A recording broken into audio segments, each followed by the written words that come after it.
let's just say one thing. I'm still here, still inside this cursed building, weaker than ever. Maxim wasn't joking that he was going to burn down the entire stairwell. I and some others tried to convince him not to do it. We reminded him that we could catch on fire as well, that there were at least 2 innocent people in there. One of them was a young man who wouldn't be able to escape, but none of it mattered to him. We just have to start the fire big enough to make them move towards the roof, he said, maniacally nodding to his own words. We'll be waiting for them there, and once they emerge, he made him a slashing motion with his hand. After that, we can put the fire out. You'll try to, I reminded him. Fire is no joke. Who knows how big it may grow? Well, we'll do our best. He reassured me in an impatient tone, but I wasn't going to let it slide. And what about the welder and his son?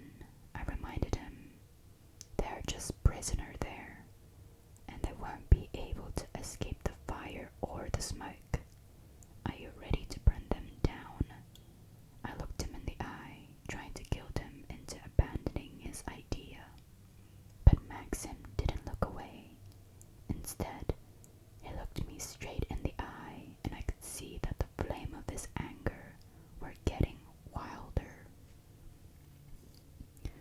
How can you be so sure that they are just prisoners in there because they said so? Why did I make such a convenient cage door for them, huh? Why did I lock us in here? Because his son, I tried to explain, but Maxim stopped me before I could finish. No, that's just what it says, and personally, I think he is full of crap. He didn't have to lock us all in here, alright? He could have just stayed in his apartment and be done with it.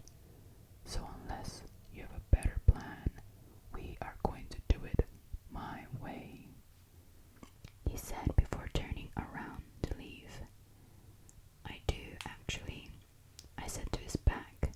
He turned around and nodded for me to continue talking. My plan was crazy and dangerous, potentially even more so than the one Maxim offered, and way more complicated. But in my plan, the threat could be contained, while Maxim was basically offering to burn us all down. So after listening to what I had to offer, he agreed to go with it. at least we can still burn it all down if your plan goes wrong. He grunted. You start tonight. I'll find you a few men who can assist you. If your plan doesn't work by sunrise, we go with mine. I was too anxious to stay alone, so I decided to spend the rest of the day at Natasha's place. Her apartment was crowded. A few women were helping her tend to the old man. He was breathing heavily, and his face was very pale, but his bleeding had stopped, and he was conscious again. Young man, thank you. He said, wincing from pain at the same time. It was obvious that talking was causing him quite a lot of pain. I didn't do anything, I said, and frankly, that was the truth. The old man was just too confused to realize what had happened, that I had abandoned him and went after Natasha, not even bothering to call for help. But he just smiled at me. So modest. Lay still and don't waste your strength, one of the women told him. You're too weak for that. He didn't pay her words any attention. I'm sorry, young man. He whispered weakly. And to you all, I'm sorry as well. It was our hubris to expect anything else. He's delusional. Don't mind his words. One of the older ladies warned me and Natasha.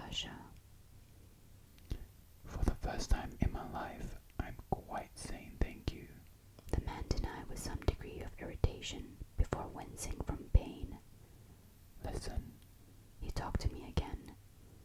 There's no forgiving us for what we'd done. It was a difficult time.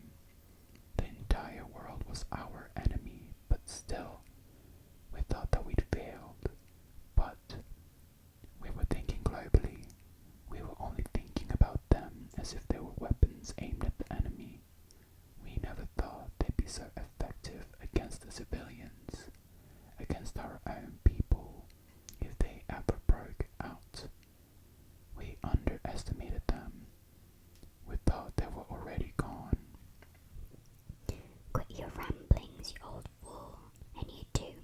Go. The old woman told me and Natasha. Can't you see you're agitating him? We need him to rest. This is my apartment, Natasha objected, but the woman just scowled. He'll be back here tomorrow. Go hang out at your boyfriend's place. She nodded at me. He's not. Okay. Natasha gave in, seeing that there was no use arguing. I nodded towards the door. She nodded back, and we headed out. Heed my words, there will be more. You need to get out of here while you still can, or they'll trample you along with everyone else. The last words of the old man sounded like an ominous warning. It was in the deep of night when we started executing my plan. The first thing we needed was the lure. It was tough finding a piece of meat. Nobody wanted to share, and when they heard why we needed it, they'd spin a finger at their temple to show us what did they think about our idea. But after a few hours of searching, we finally found what we were looking for, and then it was time for the next part of the plan. We brought it to the basement with us and headed towards the furthest door, the one that led to the stairwell Maxim wanted to burn down so much. The door must have been locked on the hanging lock from the outside, but it was old and wooden. There was a way to get past it. The trick was to do it completely silently. We spent a good 3 hours trying to drill through the wood with the wimble we've borrowed from an old carpenter, making one crack at a time, listening all the while to the noises on the other side. In complete silence, we could hear the thugs who were on Overwatch drinking and talking, and the nauseating hoarse voice of Jensen Singer they were listening to still rings in my ear. But at any moment the music could stop, and their tone could change from cheerful to worried, which would mean only one thing, that we were busted. Throughout our operation, I could think about one thing only. Our failure meant the death of the welder. Even if we could miraculously retrieve his tools from the ashes, that price was too high to pay. After 2 hours, the wimble's drill finally reached the nail which held the lock hinge in place, and we spent the next hour working around it, taking turns, trying to make the hole bigger, until finally the nail was separated from the wood. The hanging lock was just hanging from the door frame now, and the door could be opened. I took off my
furiously banging on the door. I'm Natasha's friend. Open up. One floor below me, the man screamed in terror. One of the screams was cut short as a pair of mighty jaws crushed the man's throat. A second later, I heard gunshots. The man above, the one who guarded the fourth floor. They started rushing down to see what was going on. I could hear their hurried steps. In a second, they would turn around the corner and see me, trying to break into their most important prisoner's apartment. The key clanged, and the door suddenly budged. I jumped to the side to let it open and saw the old man inside. Wrinkly face, wide eyes. Hey, who the frick are you? I heard right behind me. They were just one flight of stairs away. I pushed the old man aside. I jumped inside the apartment, locking the door behind me, and listened. They rushed past the door. There were more pressing matters to take care of one floor below. I'm Natasha's friend. I've come to rescue you. Grab your metal saw or a gas torch or whatever it is you have, and let's go, I quickly said. But He tried to interrupt me, but I stopped him with a gesture. I'll carry your son. Don't worry about it, I don't have the gas torch anymore. he said. I shook my head. I couldn't have heard it right. What? I asked him.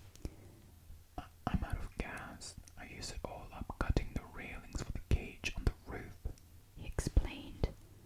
So you don't have anything to cut through the metal? I inquired. It seemed impossible. No, No, that couldn't be right. He shook his shoulders. I'm afraid not. But you told Natasha that you have the tools. I roared at him. I do, but they're useless. I just wanted to save my son. He explained, pointing towards the door to another room. I just wanted someone to carry him out of here. He didn't have the tools. My quest for him was pointless. I set down the door and grabbed my head. I spent a few minutes like that, listening to the noises outside. The men rushed back to the fourth floor, shooting at their pursuer, and after a few minutes, the sound of flight and struggle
was that it would be drawn towards the bloodbath on the second floor.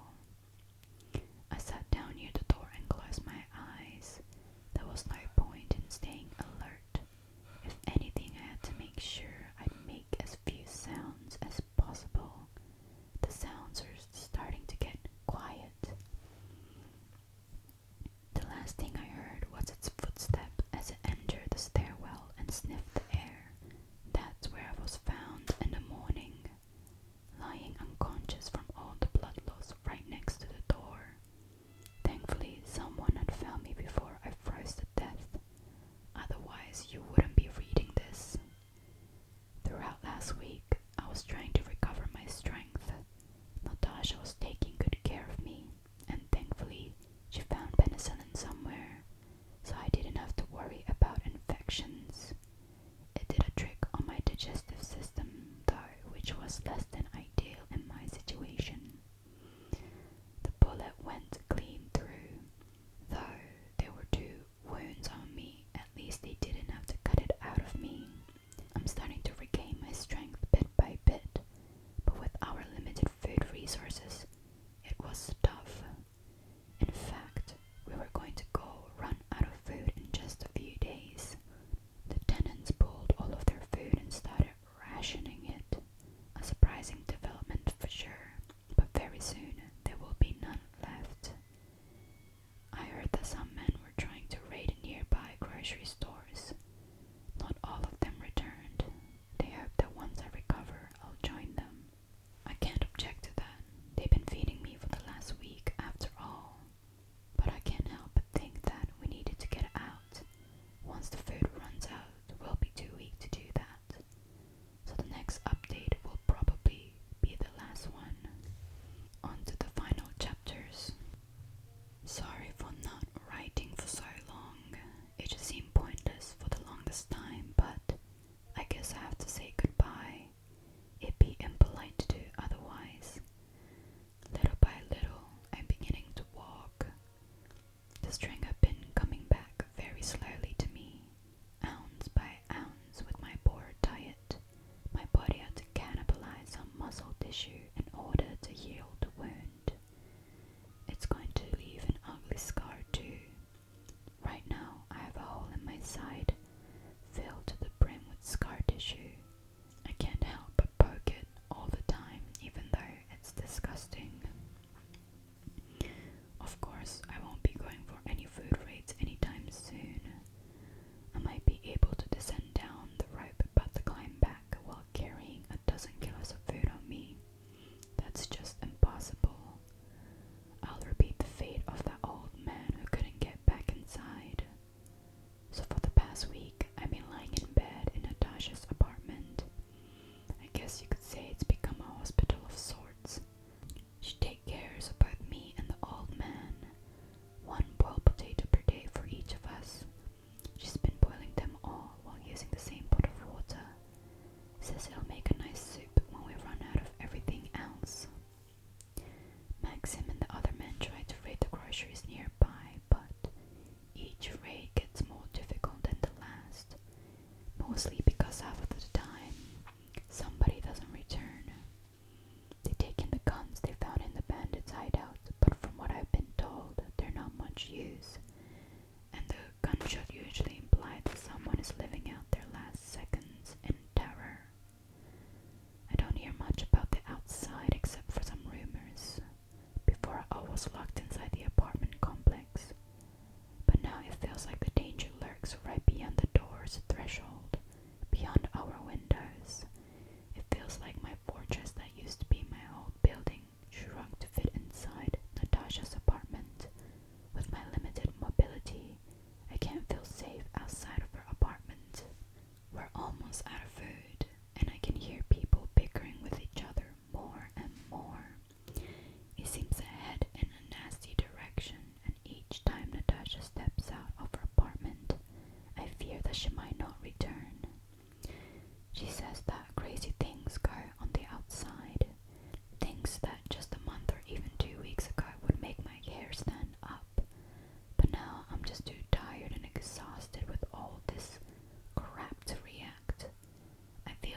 says that our entire town was built by the Soviets precisely because of that location.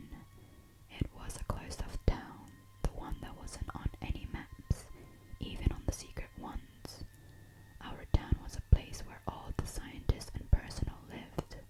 He said that he got his apartment back when he was assigned to the project and was very proud of being a homeowner at a young age. Whatever they've been doing there, the higher-ups ended up disappointed with the results. So the project was closed down and the town was declassified even before the fall of the Union. He said that he'd forgotten what he'd seen until a month ago. But now, despite decades of abandonment, something was happening there again. Something that unleashed the hordes of these monsters. As the man himself said it, something on the other side has finally made contact with us. 40 years after we sent our first signal. He didn't elaborate on what the other side was, or where were the beasts coming from in such volume. Soon after, he shut himself from the world around him and wouldn't talk to anyone anymore. 2 days ago, the mysterious figure was back again. This time, I got a good look at it. A long black winter jacket with a hood that obscured its face. A dark spot so clearly visible on the snow. I say it because despite it looking completely human, I can't accept it as such. The only difference was that on that day, some people followed it into the woods. I was almost one of them.